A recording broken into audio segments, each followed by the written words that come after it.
Good morning বৃত্তান, আপনাদের সঙ্গে আমি দেবলীনা। চোখ রাখবো আজকের মর্নিং আপডেটে। কেমন যাবে আজকের আবহাওয়া? আমাদের সঙ্গে টেলিফোনে রয়েছেন আমাদের প্রতিনিধি, তার কাছ থেকে শুনে নেব আজকের আবহাওয়ার রিপোর্ট।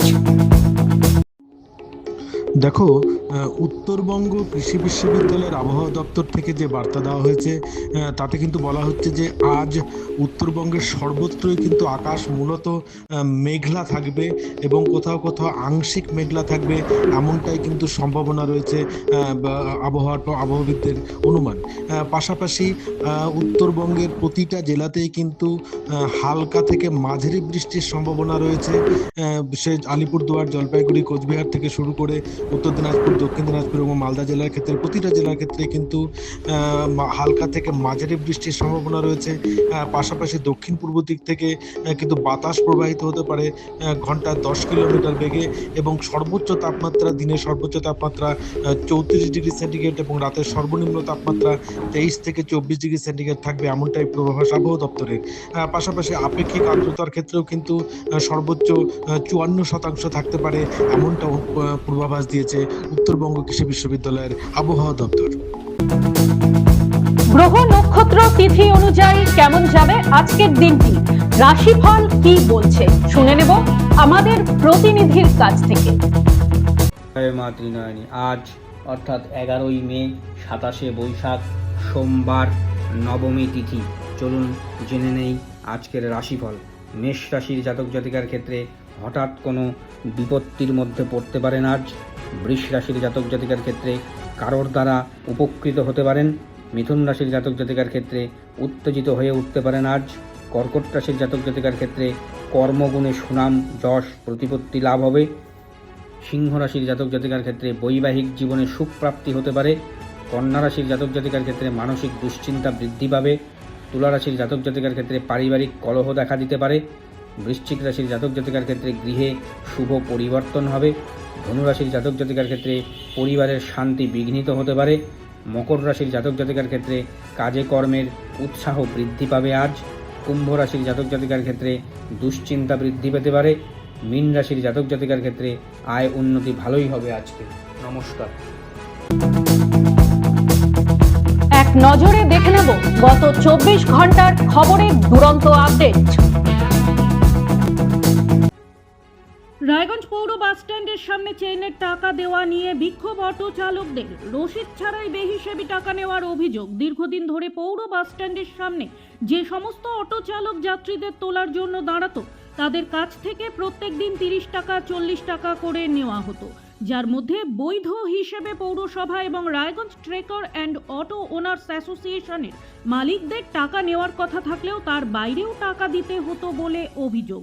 রসিদ ছাড়া আর তারা কোনো চেইনের টাকা দিবেন না বলে বিক্ষোভে ফেটে পড়েন কর্মীরা। অন্যদিকে এক চেইন কর্মী জানান, আপাতত চেইন নেওয়া হবে না, রসিদ ছাড়া কাউকে চেইন দিতে মানা করা হয়েছে। মালিক সংগঠনের প্রতিনিধি হিসেবে সংগঠনের সম্পাদক জানান, পূর্বে রসিদ দেওয়া হলেও করোনার পর থেকে রসিদ দেওয়া বন্ধ রয়েছে। তবে পৌরসভা এবং মালিক সংগঠন ছাড়াও বাড়তি টাকা নেওয়ার অভিযোগ অস্বীকার করেন তিনি।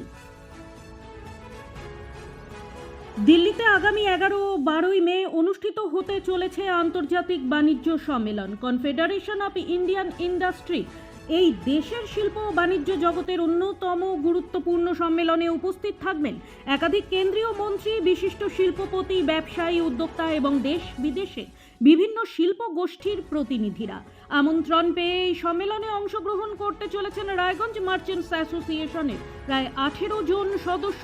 সংগঠনের পক্ষ থেকে জানানো হয়েছে, এই অংশগ্রহণ শুধুমাত্র ব্যক্তিগত বা প্রাতিষ্ঠানিক পর্যায়ে সীমাবদ্ধ থাকবে না, বরং উত্তর দিনাজপুর জেলার শিল্প, বাণিজ্য, অর্থনীতি এবং সামগ্রিক উন্নয়নের সম্ভাবনাকে জাতীয় ও আন্তর্জাতিক স্তরে তুলে ধরার ক্ষেত্রেও গুরুত্বপূর্ণ ভূমিকা পালন করবে। প্রতিনিধি দলটি রবিবারই বাগডোগরা হয়ে দিল্লির উদ্দেশ্যে রওনা দেয়।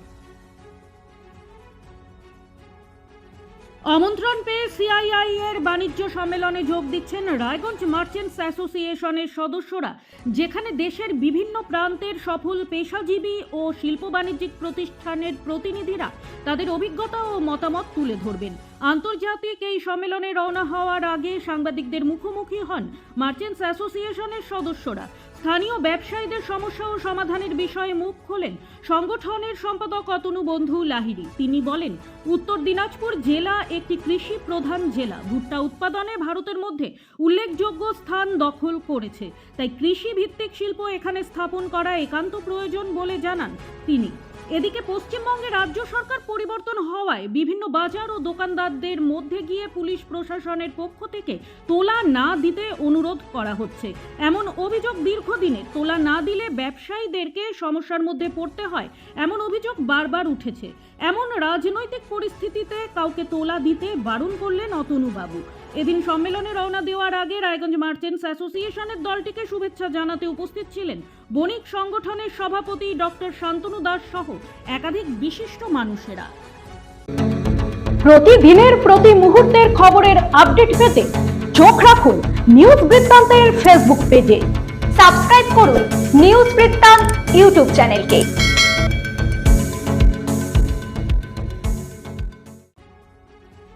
পথকুকুর ও বিড়ালদের সংখ্যা নিয়ন্ত্রণের উদ্দেশ্যে তাদের নির্বীজকরণ করা উপলক্ষে রবিবার একটি কর্মশালার আয়োজন করা হয়। উপস্থিত ছিলেন প্রাণী সম্পদ বিকাশ বিভাগ উত্তর দিনাজপুরের পক্ষ থেকে ডক্টর রাকেশ মণ্ডল, ডক্টর সুভাষচন্দ্র চৌধুরী এবং ডক্টর পায়েল চ্যাটার্জি, উত্তর দিনাজপুর পিপল ফর অ্যানিমেলসের সম্পাদক গৌতম তান্তিয়া এবং সংস্থার অন্যান্য সদস্যরা। উত্তর দিনাজপুর পিপল ফর অ্যানিমেলসের উদ্যোগে এই কর্মশালার আয়োজন করা হয়। নির্বীজকরণ প্রক্রিয়ায় সাহায্য করার জন্য পশু প্রেমী সংস্থার যারা প্যারাভেট, ভেট অ্যাসিস্ট্যান্ট, অ্যানিমেল হ্যান্ডলার এবং সদস্য তাদেরকে প্রশিক্ষণ দেওয়া হয়। নির্বীজকরণের জন্য কিভাবে কুকুর বা বিড়ালকে তৈরি করতে হবে এবং নির্বীজকরণ হয়ে যাওয়ার পর তাদের কি ওষুধ দিতে হবে, তাদের কিভাবে যত্ন নিতে হবে এবং তাদের কি খাবার দিতে হবে, এই সমস্ত বিষয়ে ডক্টর রাকেশ মণ্ডল এবং অন্যান্যরা সবিস্তারে আলোচনা করেন। সংস্থার পক্ষ থেকে জানানো হচ্ছে, এই মাসে পথকুকুর ও বিড়ালদের নির্বীজকরণ শুরু করা হবে। এই ব্যাপারে সাহায্য করছেন প্রাণী সম্পদ বিকাশ বিভাগ। এই উপলক্ষে উত্তর দিনাজপুর পিপলস ফর অ্যানিমেলসের উদ্যোগে রায়গঞ্জের মেহেন্দি গ্রামে একটি অ্যানিমেল বার্থ কন্ট্রোল সেন্টারের ব্যবস্থা করা হয়েছে। পৌরসভা এবং পঞ্চায়েতের সাহায্য পেলে এই নির্বীজকরণ প্রক্রিয়া অনবরত চালিয়ে যাওয়া হবে। রায়গঞ্জে পথকুকুরদের সংখ্যা নিয়ন্ত্রণ এবং রায়গঞ্জকে জলাতঙ্ক মুক্ত এলাকা হিসেবে গড়ে তোলাই এর প্রধান লক্ষ্য।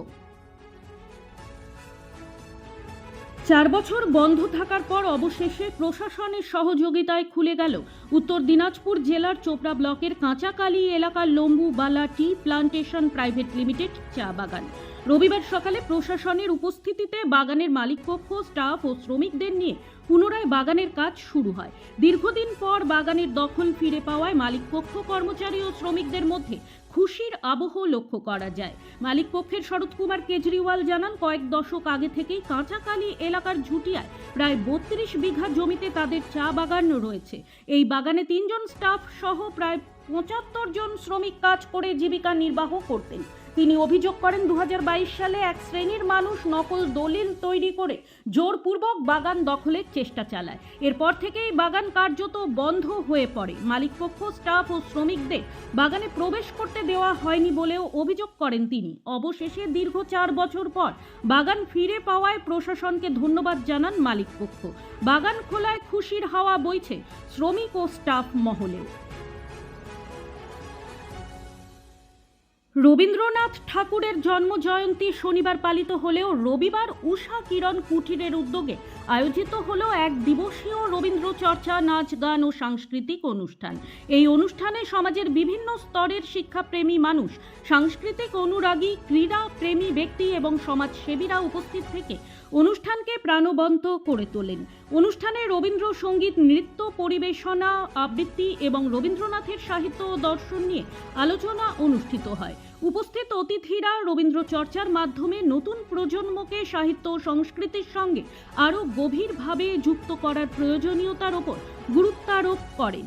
উষা কিরণ কুটিরের কর্ণধার উষা ভৌমিক জানান, তাদের প্রতিষ্ঠানে বিনামূল্যে কোচিং, যোগা প্রশিক্ষণের পাশাপাশি বিশেষভাবে সক্ষম শিশুদের, বিশেষ করে শ্রবণজনিত সমস্যায় আক্রান্তদের জন্য বিশেষ প্রশিক্ষণের ব্যবস্থা রয়েছে। তিনি আরও বলেন, খুব শীঘ্রই এখানে গীতা আবৃত্তি চর্চার কেন্দ্র চালু করা হবে, যা শিশু ও যুব সমাজের মানসিক ও সাংস্কৃতিক বিকাশে গুরুত্বপূর্ণ ভূমিকা পালন করবে। গুড মর্নিং বৃত্তান্ত আজ এই পর্যন্তই। ঘরে বাইরে খবরে থাকুন, চোখ রাখুন নিউজ বৃত্তান্তে। নিউজ বৃত্তান্ত, হলুদ নয়, স্বচ্ছ।